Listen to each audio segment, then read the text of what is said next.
Alors bonjour, rebonjour.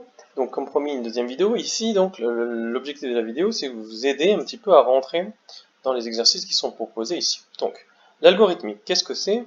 L'algorithmique c'est tout simplement la science des instructions, c'est-à-dire savoir donner des instructions pour aboutir à l'objectif que l'on souhaite.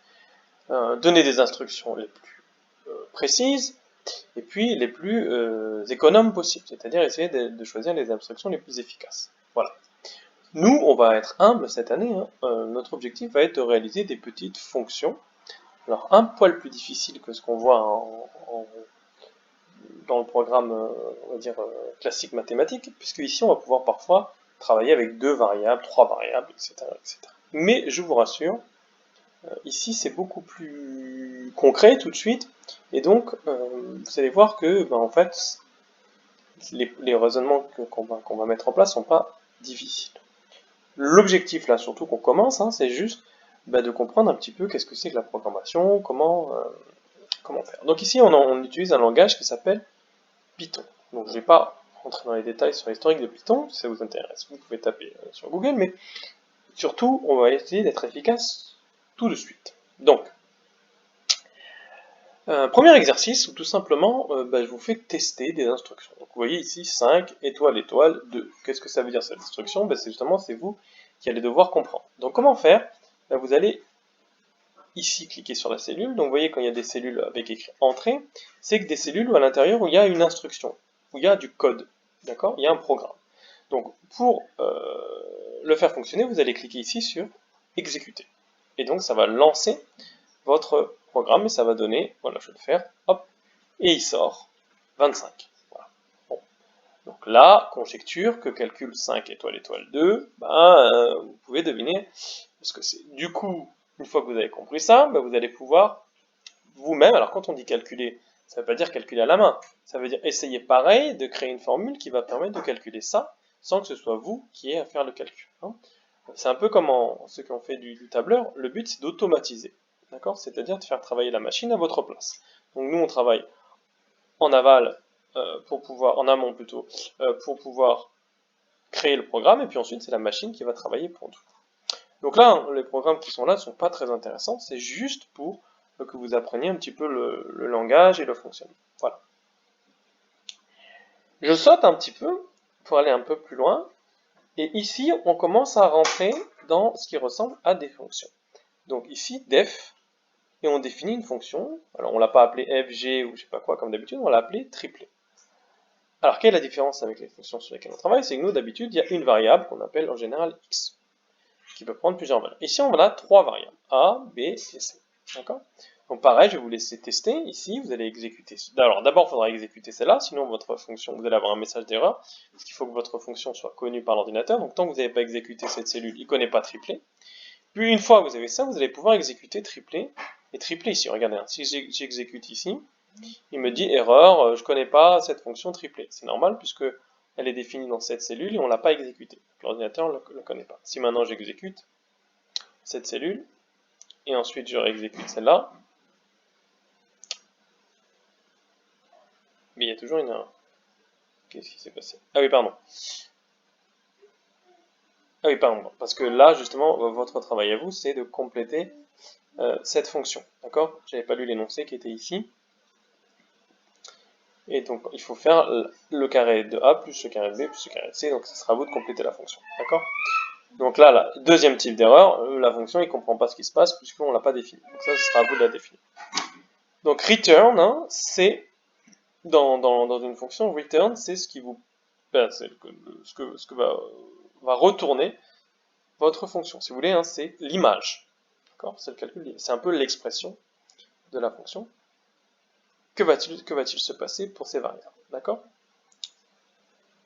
Donc tester, hein, vous allez voir. Donc là, il y a des petites questions auxquelles il faut répondre, etc. Ici, on revient à quelque chose de plus classique, hein, votre bonne vieille fonction avec une variable. On définit la fonction g de x, et là, dans return, on met son expression. Donc moins 3x plus 5. D'accord? Donc vous connaissez quel type de fonction c'est, etc., etc. Vous allez tester, vous allez voir que du coup, vous allez pouvoir demander à l'ordinateur de calculer des images pour vous. Donc on vous demande ici de calculer des images, vous allez tester celle-ci, exécuter, puis vous allez tout seul deviner comment calculer les autres images. Un peu plus difficile ici, on vous demande carrément cette fois de faire ce travail pour la fonction f de x égale 2x carré plus x plus 1. Donc là, ça va être à vous de définir la fonction f. Là, c'est du texte, c'est-à-dire c'est juste entre vous et moi. C'est-à-dire que l'ordinateur, lui, il voit juste un enchaînement de lettres et ne comprend pas ce qu'il y a là.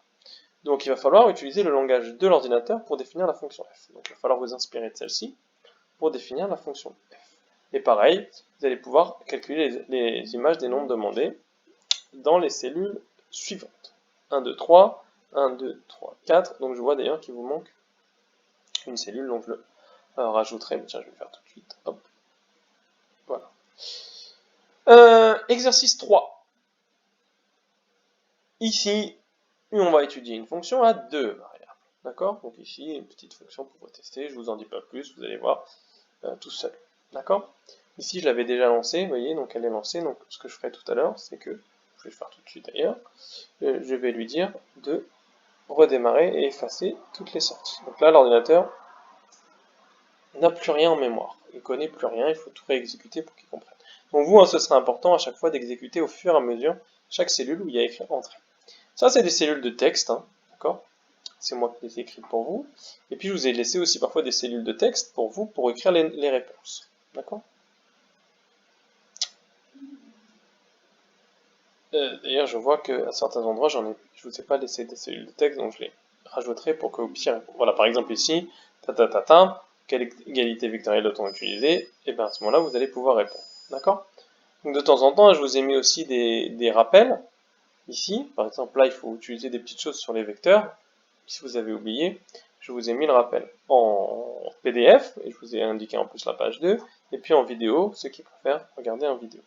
C'est des choses simples, c'est juste pour que vous puissiez quand même comprendre ce que vous êtes en train de faire. Voilà. Je m'arrête là. Évidemment, si vous bloquez sur ces exercices, vous pouvez m'envoyer des questions. Donc il y a deux choses sur lesquelles vous pouvez bloquer, soit sur la théorie, c'est-à-dire vous ne savez plus, par exemple, là, un parallélogramme, etc. Bon, quelle est l'égalité vectorielle qui correspond à un parallélogramme? Bon, à ce moment-là, évidemment, allez voir votre cours sur les vecteurs. Et puis surtout, je vous ai mis le rappel. Et si malgré tout vous êtes bloqué, vous m'envoyez une question. Et puis vous pouvez être bloqué aussi d'un point de vue algorithmique. À ce moment-là, pareil, vous m'envoyez une question. Voilà. Donc je m'arrête là. N'ayez pas peur si vous êtes bloqué, si posez vos questions, préparez vos questions, vous me les envoyez proprement. Et puis comme ça, moi je ferai une webconférence et puis à ce moment-là, je répondrai à toutes les questions pour vous aider. Voilà. Donc ça c'est important, c'est un programme de toutes les premières. Donc il faut absolument maîtriser l'algorithmique. Alors pas forcément dans le cadre des vecteurs, là c'est juste une excuse, les vecteurs, mais c'est surtout que vous appreniez un petit peu le langage Python. Voilà. Alors il y a des petites subtilités, donc il faut que je vous dise tout de suite, sinon vous allez avoir du mal. Vous voyez ici, quand vous définissez une fonction, def, c'est très important. Si vous faites ça, ça paraît débile, mais si vous faites ça, votre ordinateur ne comprendra rien. Il faut absolument mettre un petit écart ici. D'accord? Vous voyez aussi, on le revoit, donc ça, vous appuyez sur la touche Tab, vous n'êtes pas obligé de le faire à la main avec la barre espace, vous appuyez sur la touche Tab.